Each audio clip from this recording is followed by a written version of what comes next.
What's going on, guys? So we are at the 2024 Houston RV show. Sorry, there's a lot of noise going on. They're prepping for this thing to open, and they got people vacuuming. We got music going on in the background, so hopefully you can hear me just fine. We're going to take a look at this absolutely insanely long Catalina travel trailer. There's a lot of really cool things going on here, especially the fact that it has auto leveling. But this is probably one of the longest travel trailers I've filmed in a long time, especially a stick and tin unit that's not a destination unit. So let's take a close look at this thing. Hang tight. I'll be right back.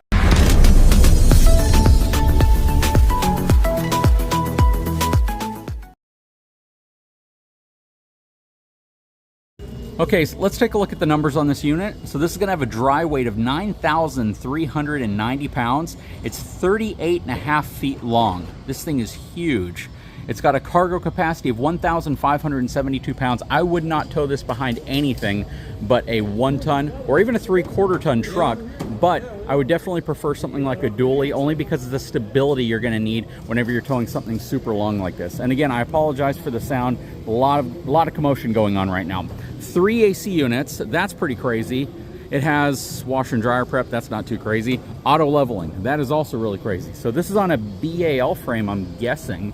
It is on a BAL frame.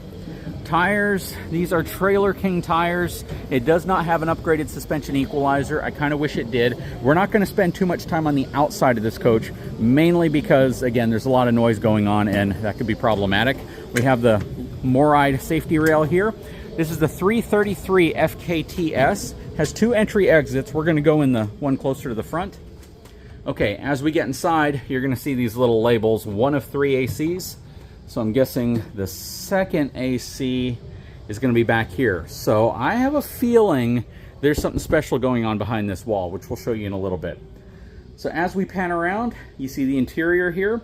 You have your fireplace. This is where your TV would go.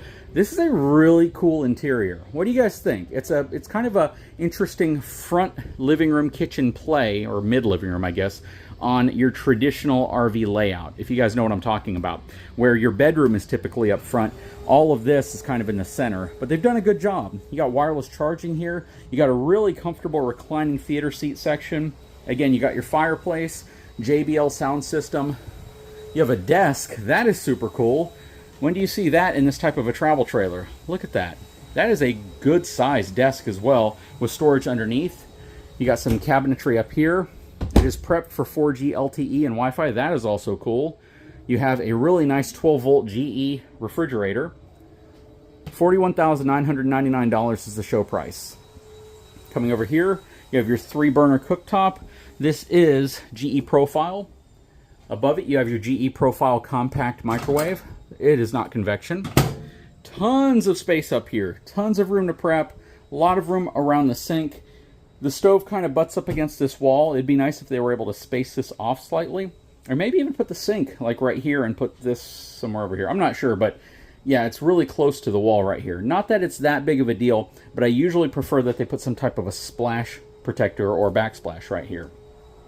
But yeah, a lot of stuff going on here. That's the best spot for a coffee maker, in my opinion. A lot of cabinetry underneath. Drawers right here. Like that they put a divider in there already. Up here is kind of your pantry. The reason why you probably don't see anything going down here is because there's going to be pass-through storage up front. It is wired for solar. I don't know if it actually has solar on it, though. You got your cabinetry storage up here, and that's good size cabinetry storage. You have your booth-style dinette, storage underneath each side. This turns into a bed as well, so if you have the kids with you or you have extra kids with you, this is probably where you'd put them, because I believe there's something special going on back here, and we'll check that out as we walk back. So 1 of 3 ACs. I'm guessing one of them is going to be in the very back, which is the master bedroom, and then you probably have a mid-bunk. This is super cool. So you have a separate air conditioning unit specifically for the mid-bunk space, and that is on a slide out, so it gives you a good amount of room in here. This actually reminds me of the Coachman Chaparral fifth wheel we had. The only difference here is with this top bunk being kind of close to the top of this slide out, and this slide out not being super tall, you got to be careful that the kiddos don't hit their head up top there. You definitely have more headroom in this lower bunk, but this is really cool. This space is awesome. I love the baskets that they put here. I always like it when they do this because this gives you the ability essentially to tell the kids to grab their toys in the house, put it in a basket, then bring the basket out so you don't have like all sorts of clutter. But that is super nice. You have more baskets up top. Again, having a second AC in here, I think makes this an absolutely amazing mid-bunk space. You can definitely see where the length of this RV is needed for all the stuff that's in it. You have 3 large windows right here. Now these windows look like they have pleated blinds. They do, so they don't have nighttime rollers, which I wish they would. This is probably your bathroom. Plastic toilet. This is a 2-piece shower. Nice tall ceiling heights in here. You have your medicine cabinet right here, and you have a good sized sink, but not a ton of room around it, especially if you're gonna have a bunch of kids in here.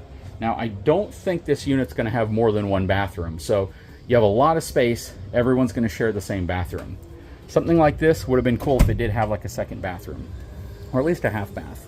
Queen size bed. It does look like it could fit a king size bed, or at least an RV king size bed, which is about 4 inches narrower than a standard king. Got more storage up there. I like the wallboard. It gives it a nice rustic look in here as well. Here is your 3rd air conditioning unit. So you do have 3, and for the price, that's pretty hard to beat, to be honest. You got all your wardrobe right here. You can open this up. Let's see, unless they have it latched somewhere else. There we go. And you have a good amount of hanging space in here. You got a lot of drawers down here. These are not going to be soft closing drawers or cabinets, especially at this price point. But then you also have a separate entry exit going into this space. But this is super cool and super huge. What do you guys think about it? Forgot to open this door. I know a lot of people will call me out if I don't. Got a good amount of space in here as well. Underneath here, this space right here is an outside kitchen, which you can see right there. Not really an outside kitchen because there's not a sink, but at least you can do some cooking out there and you can cool your drinks as well. But let me know what you think of this unit. Please leave a comment below. Guys, if you haven't had a chance, please take a moment, subscribe to the channel, give me a thumbs up, pardon all the noise, and I will be back to talk to you again really soon.